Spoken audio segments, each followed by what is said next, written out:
but I'm excited. I've been following this lady's career since before she was Maxine Shaw. Like, I remember her from The Cosby Show, which is strange now to even say that out loud. But listen, they need to not play around, keep that show on TV and whatever. Hey, y'all can deal with that later. But she has been using her platform of late to make a difference in the world. And this is all that we care about here. It's nice, entertainment's nice. We like to watch things and do things. But we're in a crisis right now. So I think all hands on deck. If you have a platform, if you're singing, dancing, shucking and jiving, you need to also use that platform to make a difference in this world. Or else we won't support you. That's how deep this is for me. So I'm excited when I got a chance, and she brought a cherry with her. I already told the cherry, just hold up, cherry, all right, because I'm going to eat this cake right now. Let me welcome to the show. She is Alex the Great, Alex the Great on Twitter, Erika Alexander. Thank you. Thank you, Karen. I'm so happy to be here. I'm glad to be asked. Thank you, and let me introduce your cherry. Okay. He's the co-founder of Color Farm Media. He's in the house as well. Let me welcome Mr. Ben Armon. Thank you. It's great to be here, too. Okay, I'm going to ignore you for about 15 minutes. Don't worry about it. All right, first of all, Erika, you're on Black Lightning this season? I am. I just had Cress Williams on last Monday. Yeah, Cress is a cool dude. He played Latifah's boyfriend. Come on. And now he's got his own show, and he's holding it down. He's a superhero, and he's in tights. Come on. So is that how you got, was that the Living Single connection? That's a Living Single connection. And in fact, I'm on there playing Perenna, and Perenna is a telepathic therapist. She's there because Jennifer, his youngest daughter, that's her character name, has now her superpowers, and she is she's so powerful. She's more powerful than any of them. That she doesn't know how to control them. So they bring in my character, and I become like her Yoda. I love it. Yeah, we saw shades of it last season. I'm a CW fanatic. I had to tap out of the Arrow, and Supernatural can kiss my butt. But the rest of them, they're real good. No shade, but a little bit. All right, so so I've been watching you because you've been going hard in the paint for a while about issues that matter. You were doing something with blockchain and media, which I thought was really, because we mess with blockchain and cryptocurrency here on the show, because these are areas that we're not involved in. We do Tech Tuesday. Tomorrow, every Tuesday, we get deep into tech. Mondays, we deal with the workplace, and that bleeds over into tech as well, because we our eyes glaze over. We understand music, and we understand power, and but this is a new move. This is about having control over your destiny. Can you talk a little bit about this? Well, right now, news as it's sourced is usually from the top down. Like if you think of a funnel, there's Rupert Murdoch, and everything, his agenda comes and it just permeates like a funnel to everyone else through his journalists, through their agenda, everything. But we're flipping the funnel around. So there's this platform called Civil, and Civil has built their news organization on the blockchain. Spell it. Civil, Civil.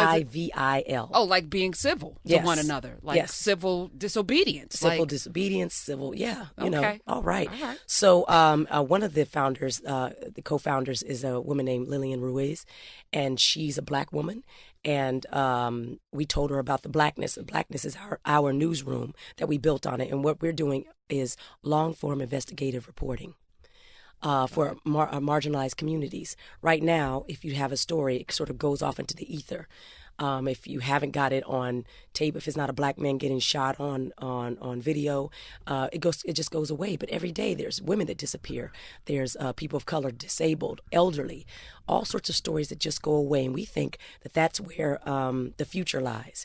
Because if we don't promote and also push up, and those stories don't ascend, then we really haven't really made any sort of, I think, we're not making any progress. And to me, progress is about championing the most vulnerable people. I sit here every day, and part of the thing is you see all these papers is research. You know, we research for the show, and I was a journalist for a number of years, and you realize that, you know, even your journalism is curated in a way that services power, right? So when Mort Zuckerman bought the Daily News when I was there, I was like, that's interesting. This billionaire Canadian, why is he buying this paper? And recently we've seen Jeff Bezos buy the Washington Post. He's like, you own Amazon and now the world. Why do you want a newspaper? You know, but that's where the power is. If you can disseminate information to a mass information to the masses. That's the power. So we started the hub.news just out of defense, sitting here every day. Excellent. Because it's like I don't see the stories that I need to see, and I get to change the narrative. So we were doing a lot of those wild black stories where people calling the cops on black people, but that became a lot of anxiety for me reading them. So I stopped doing it because I'm like, okay, we know we're in a toxic environment, but if we're being hit with these every day, that's also affecting our DNA. Right. Let's shift a little bit and start putting the stories out that can feed people. So but that only comes if you have ultimate control over the narrative. So what you're doing with blackness, well, thank you. I mean, here's the thing, it's experimental. So right now we're going to try to have a distributed network of journalists, maybe with the National Association of Black Journalists, with HBCUs, get out there and really the people who are communicating right now, there's tons of people doing great work, but we're all spread around. I call it the diaspora within the diaspora. I call it the digital diaspora.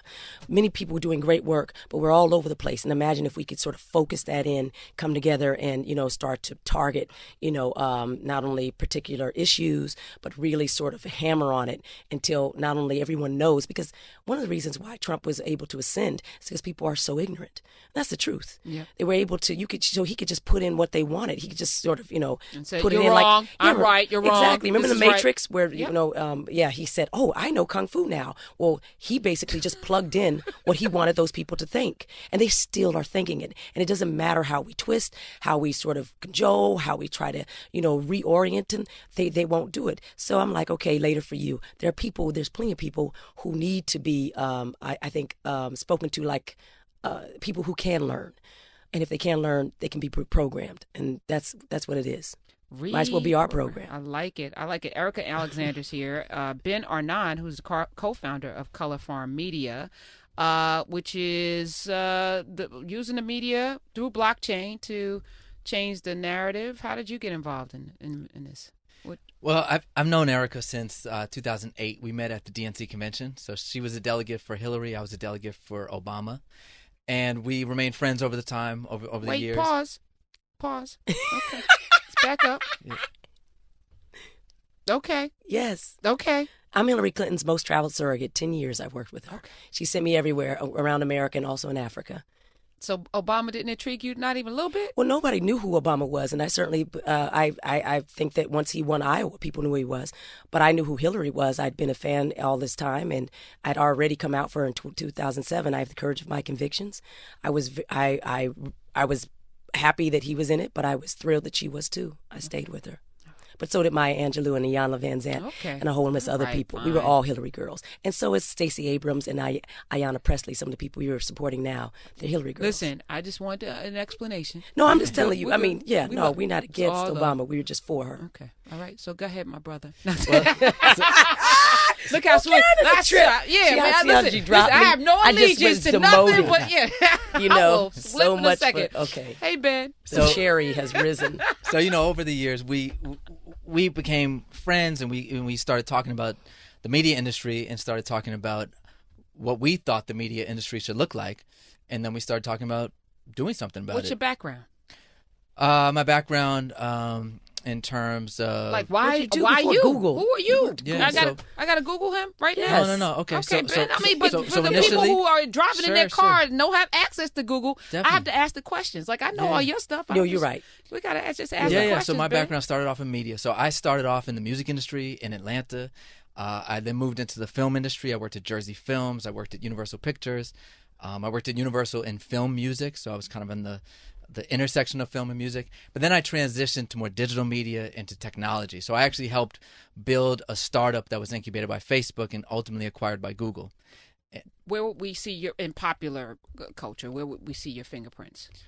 In popular culture, as I mentioned, I was very involved with the Obama campaign, always as a volunteer, but I organized 2 districts in Los Angeles. That's what I'm saying. So he changed the game, right, in terms of campaigning. Yeah. He was one of the first people to hit people with the instant messages, and it made it easy for young people to show up when they weren't, being engaged before. So exactly. that's you.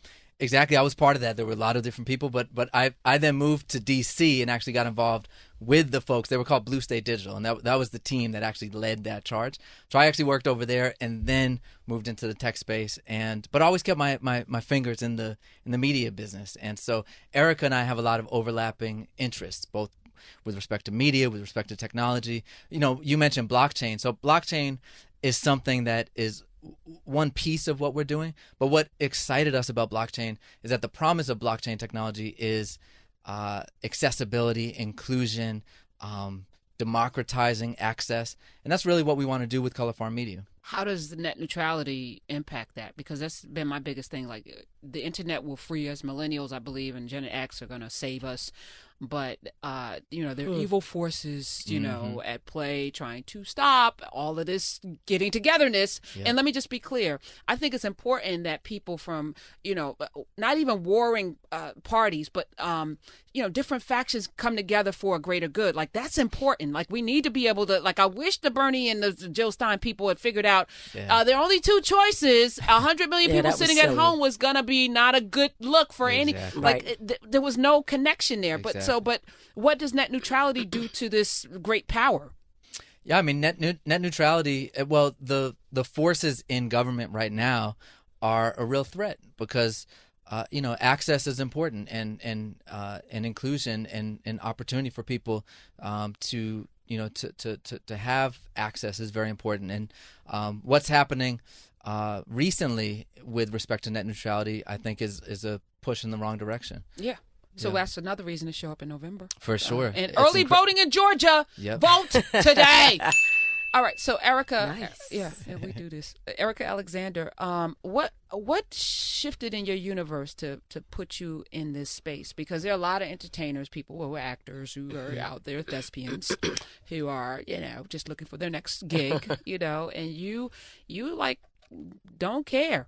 You were doing your thing no matter what. And there are few, we had Yvette Nicole Brown on last week, and she's sitting in that gap hard. Shout out to my sister right now. Yeah, we got you. Very smart. Love her. Beautiful human being, but she's not playing. Y'all can take my jobs. I'm good. But this is important, right? So maybe you're not at that place, but I don't know. No, I don't. I think that I've lived in that place my entire life. I always tell my personal story. Every hero has its own origin story. You have yours, and it's important to know. A lot of people know me from the Maxine Shaw or the Cousin Pam, but I was born in Arizona. I'm the child. I'm one of 6. Both my parents were orphans. My father was an itinerant preacher. My mother was a teacher. And I lived the first 11 years of my life in a hotel called Starlight off of Route 66.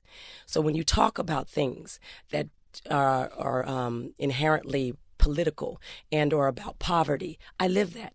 I was the people that you see on the street dumpster diving, going in there, throwing cans and bottles out of there. I can't look at things and not see the inherent value of what we're throwing away, because we used to collect that, and that used to not be like Christmas money. That was our gas money. That was our rent money.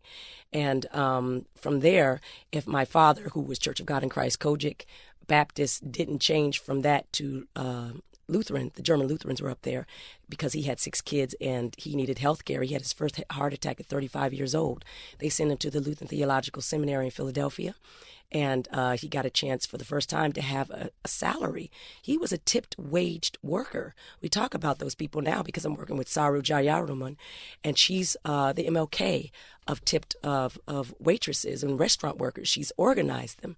She's done what Dolores Huerta and Cesar Chavez has done. She's a phenomenal woman.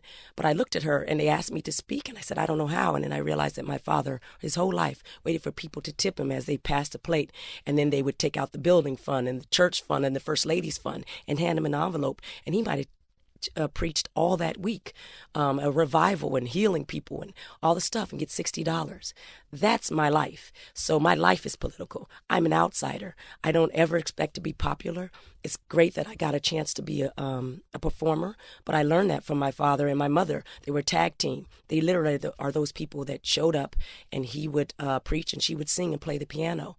And so I was speaking to somebody who said, didn't it hurt to be outside? Everybody was for Obama. I said, no, I've always been that person. I was never with the Chili crew. And I do believe that some things that you can, as long as I could explain it to myself, and I was fine with it. But when you talk about the actors that are coming to the fore and helping, that's fantastic. And I think that people who are in film and television, especially of color, that's our legacy. If you look at Harry Belafonte and Sidney Poitier and all these amazing people, even Martin Luther King, at some level, he was a celebrity. He got to be the face of civil rights, but they all had to learn how to perform and speak and communicate. Malcolm X was the best communicator in his generation. But so was James Baldwin, a great writer. And these are all things that are film, television, and what you do centric. We don't teach that anymore. Media skills. People think they can actually go around and mumble their way into success. They can't greet you and look you in the eye and shake your hands, and then they wonder why they can't get over. I think that right now we're living in a place where you can have this voice, and you can think you're a Kardashian, you can take like pictures, and you could do that, but you cannot think that people take you seriously if that's how you present yourself. So to that point, the people who can, should, and the people who haven't should think about how they can get involved. Their whole lives depend upon it. And the Congress people, from John Lewis to Sheila Jackson Lee, to the people who've given their lives, from Medgar Evers, they gave their lives so you could have that career, so you could have that scholarship, so you could be in that space, not so you could have a paycheck, so that you could kneel when it was time, so you could show them what protest was about. And if it's nothing at stake, then it's not worth it. Something is always at stake. And some people say, I don't want to get involved. People who might see me as just, guess what? They see you like that anyway. Take some of the hit, take some of the brunt of that, so that everybody absorbs some of that hit. But no, that's where I live. That's where I was born. I just want to sit in that space for a second.